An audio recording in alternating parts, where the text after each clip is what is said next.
moving.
Back to the AO!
Dispersion line set.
If you made it this far in the video, I appreciate you and I hope you enjoyed it so far.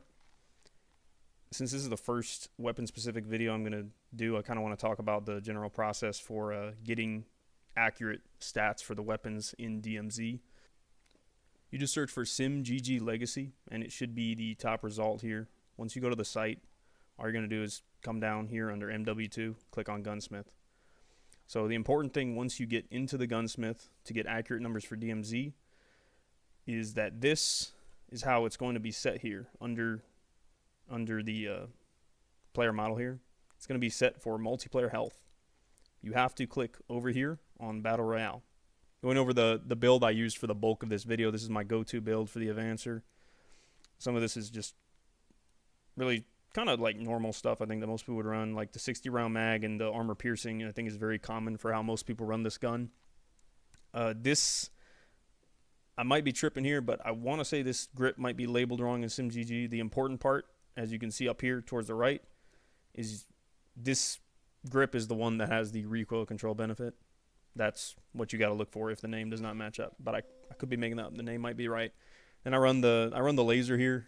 I know a lot of people don't like lasers, so maybe this is where instead of a laser, I think a lot of you might run an optic, you know, one of the small red dots or something like that, or you could go a lot of different ways. I've seen a lot of people run F-Tac Ripper foregrip, or maybe the longer barrel here.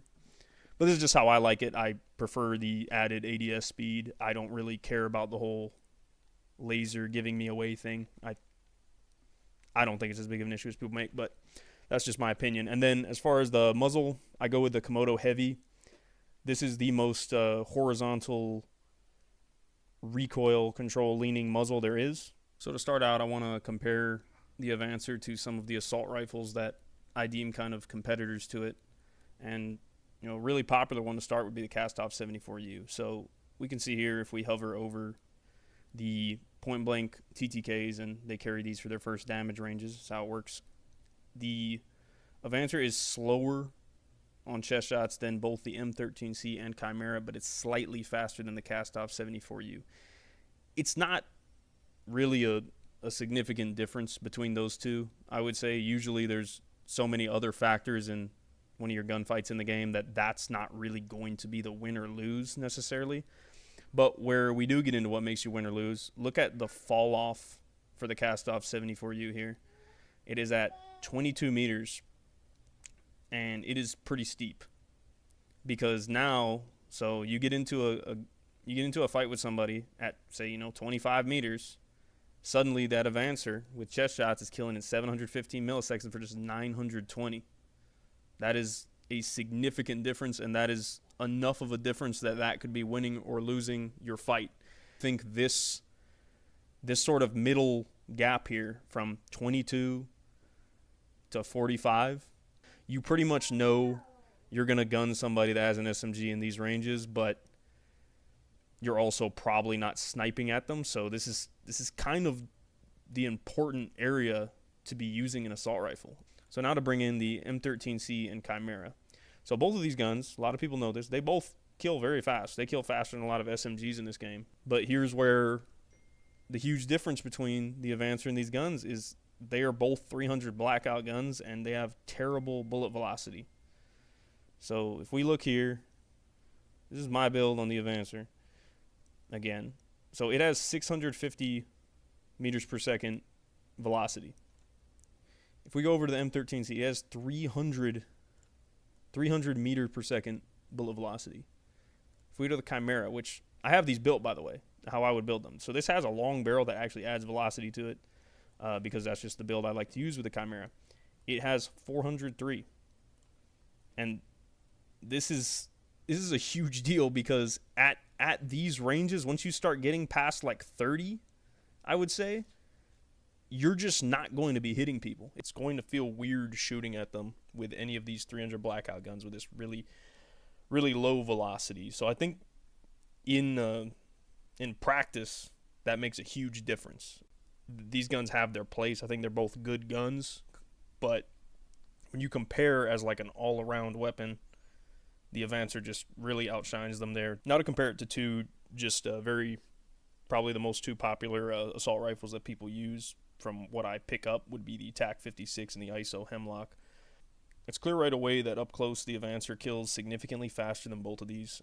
In that middle, they're all killing similarly fast, so it could come down to what you're more accurate with. And I think the big thing separating, at least how I build this, from what is very common with the TAC 56 in the ISOs. If we look at here's like a common build I threw together. I know not everybody runs this exact build, but I just wanted something pretty representative of what people use.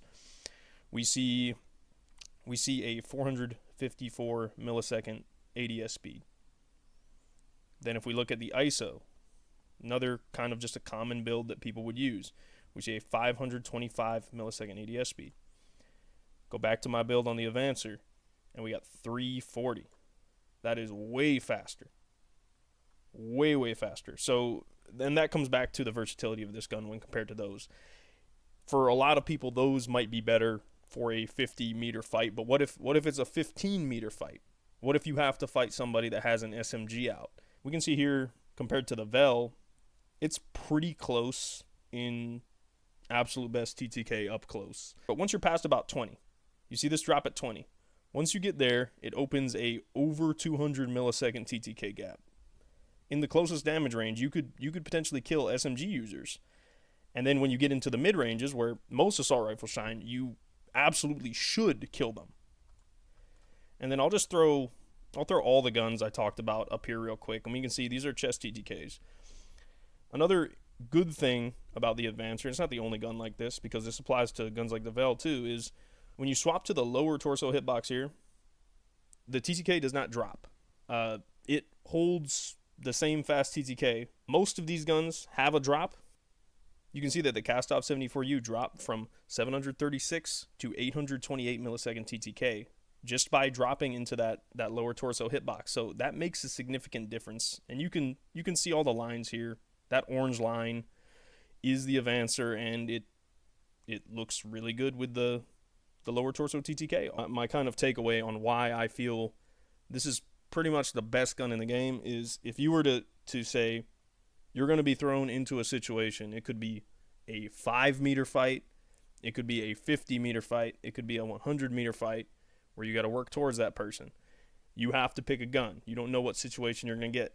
I'm going to pick the FR Avancer because I routinely kill people who have SMGs up close, and I can still beam people who are using TAC 56s, ISO Hemlocks, or any other, common long-range assault rifle. I can still beam those people at 50 or 60 meters with this gun.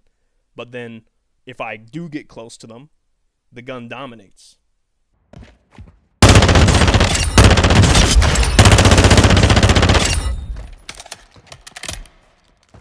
If you watch this entire thing, I really do appreciate it, and I will have more of this style of video coming along with other styles of videos as well. Up next, I believe I'm going to be posting a similar video to this, focused on the Lockman Shroud, beginning with clips. Then I have 2 full-ish gameplays that I think both of them were double-digit kills where I actually got aimbotted to end both of them, unfortunately, but I think the pace in both of those games was really high. And then I'll talk a little bit about the gun after, probably a little bit less than I did in this one. Hope y'all have a good one. Thanks again.